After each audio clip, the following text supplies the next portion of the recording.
Welcome to The Explainer. Today, we're diving into a piece of tech that could genuinely change the lives of millions. It's called KishanAI, and the whole idea is to build an AI friend for India's farmers, a friend that lives right inside the apps they already use every single day. Okay, so let's jump right into the big question, the real puzzle here. You've got over 100 million farmers in India with smartphones. I mean, that's a massive digitally connected audience, right? So why do pretty much all the new farming tech apps completely fail to catch on? Well, the answer really comes down to this huge, broken connection between the tech world and the actual farmers they're trying to help. Let's dig into the three big reasons why. And this slide just lays it all out, doesn't it? On one side, you have the way most agri-tech is built. We're talking heavy, complicated apps with English menus. But then you look at how farmers actually communicate. It's all about voice notes, local dialects, and simple apps they already know, like Telegram. It's like two different universes, a total mismatch.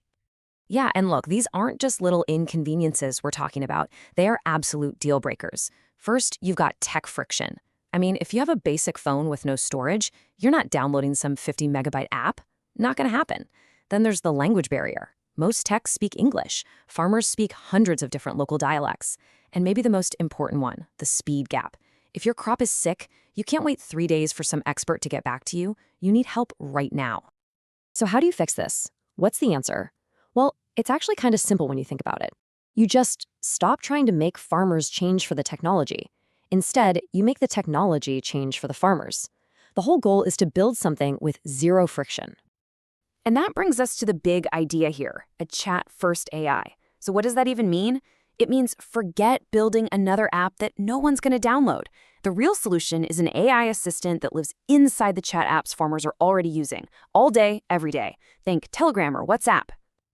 And this right here is probably the most powerful feature of them all. It's just so simple. No app download required. That one little sentence gets rid of the single biggest barrier to entry. There's nothing new to install, nothing new to learn. You know, if you can send a message, you can use this thing. It's brilliant. Okay, so we get the concept. No app, all chat. But what does this AI in your pocket actually do? Let's take a look at the key features and see how this thing works in the real world, day to day. So first up is the crop doctor. And honestly, this is a total game changer. Just picture this. A farmer's out in the field, they see a weird spot on a plant leaf. The old way, they stress out, wait for days, maybe lose a huge chunk of their crop. The new way, they just pull out their phone, snap a picture, and send it. That's it. The AI's computer vision kicks in, analyzes the photo, and boom, seconds later, they get a diagnosis and a solution. It's like having an expert agronomist on call 24/7. All right, next up, we've got the Mundi Spy. Now, this one is all about putting more money in the farmer's pocket. See, there's this huge information gap where middlemen can basically offer whatever low price they want. But with this tool, a farmer can instantly check the real-time market prices at all the nearby Mundis. Armed with that knowledge, they can walk in and negotiate a fair price. It's about leveling the playing field. And it doesn't even stop there. The AI has more tricks up its sleeve. There's Scheme Hunter, which is amazing. It helps farmers cut through all the red tape and find government programs and funds they might be eligible for. But the real magic, the thing that ties this all together, is that it's built for voice in dozens of languages. A farmer can just send a voice note in their own local dialect and the AI gets it. It understands and replies. It literally speaks their language. So I know what you're thinking. This all sounds great. Maybe a little bit like magic. How does it actually work? Well, let's peek under the hood and see the technology that makes it all happen. Before we get into the tech stack, let's talk about one crucial number, 95%. That's the validated accuracy rate for detecting crop diseases. And you have to understand, for a farmer, trust is everything. A wrong diagnosis isn't just an inconvenience. It could wipe out their entire livelihood.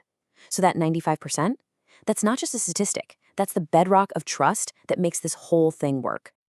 So how do they get that accuracy? Well, it's a really smart tech stack. Think of it like this. The brains of the operation, the part that chats with you, is powered by big models like OpenAI's GPT-4.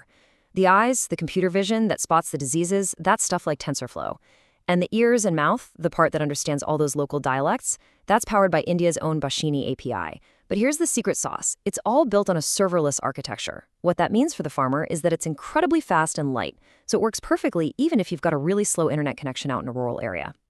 Okay, so when you zoom out and look at all these pieces together, it becomes pretty clear. This is way more than just a chatbot.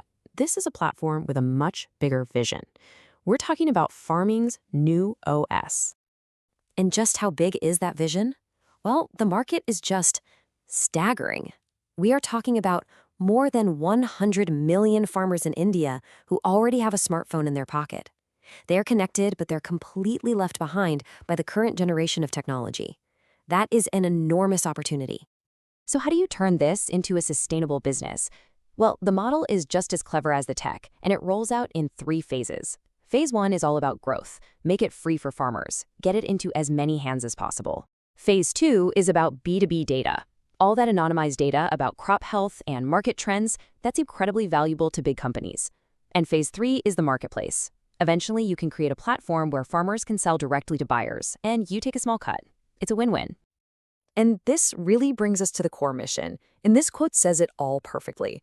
This project isn't just about building a chatbot. The real ambition here is to build the operating system for rural India, an OS that works because it finally speaks their language. It shows that the big question we should be asking isn't, can technology help farmers, but how can we completely rethink technology to meet them exactly where they are?